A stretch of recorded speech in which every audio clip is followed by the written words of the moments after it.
Not an actor. He was something else. He was a philosopher, I think. हमें पहले बताया गया था कि एक्टिंग मतलब परफॉर्म करना, आवाज़ ऊंची करना, रोना या स्क्रीन पर अपनी प्रेजेंस दिखाना। But then Irfan came along और उन्होंने हमें सिखाया कि एक्टिंग परफॉर्म करने के बारे में नहीं, being present at the moment के बारे में है। जब बाकी सब स्क्रीन पर जगह मांग रहे थे, Irfan was the only one who wasn't trying, और वही उनकी सबसे बड़ी पावर थी। He was one actor who was very good in an indie project and equally good in a commercial one too. दरिया भी मैं, दरख्त भी मैं, जेहलम भी मैं, चनार भी मैं। इसलिए आज उड़ता रोबोट पर let's talk about why Irfan Khan wasn't just a great actor. He was a once in a generation phenomena और उनके जर्नी से हम भी कुछ सीख ले। पहले हमें लगता था कि इरफान ओवरनाइट स्टार बने, फिर पता चला that his foundation was laid in the 80s and 90s often through heartbreak. 1988 में मीरा नायर के सलाम बॉम्बे के लिए उन्होंने हफ्तों तक गलियों में रहकर प्रैक्टिस की, बट फिल्मिंग से ठीक पहले उन्हें बताया गया कि उनका रोल कट कर दिया गया है क्योंकि वो ज़्यादा लंबे लग रहे थे। He cried all night.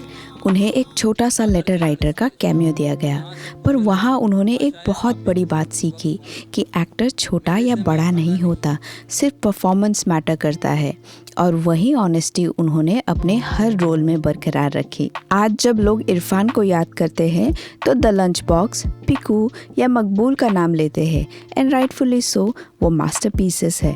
But for me, my memory of Irfan goes back much further. I remember him from the 90s TV era, specifically as Badrinath in Chandrakanta.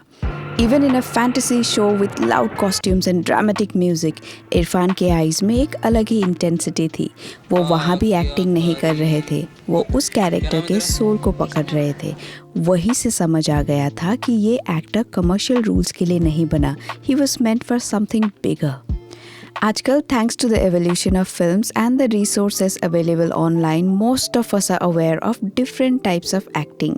लेकिन उस समय में इरफान के पास एक ऐसी चीज़ थी जो शायद ही किसी और एक्टर के पास हो, द एबिलिटी टू से everything without saying a word. उनका सबसे बड़ा टूल उनका डायलॉग डिलीवरी नहीं, उनका लिसनिंग था। जब सामने वाला एक्टर बात कर रहा होता है, इरफान के चेहरे पर वो प्रोसेसिंग दिखती है। उनका रिदम बिल्कुल रियल एंड ह्यूमन था। वो रुकते थे, हिचकिचाते थे और पॉजेस को होल्ड करते थे। इसी को हम कहते हैं ऑथेंटिसिटी। उन्होंने प्रूव किया कि if you are true to your craft तो लैंग्वेज और बॉर्डर कोई मायने नहीं रखते। हॉलीवुड हो या Bollywood, he was always the same human on screen. End में इरफान खान की लेगेसी सिर्फ उनकी मूवीज़ नहीं है, उनकी लेगेसी वो एहसास है जो वो पीछे छोड़ गए। 1080p हो या 4K, टेक्निकलिटीज़ बदलती रहेंगी, but how a performer makes you feel वही स्टे करता है।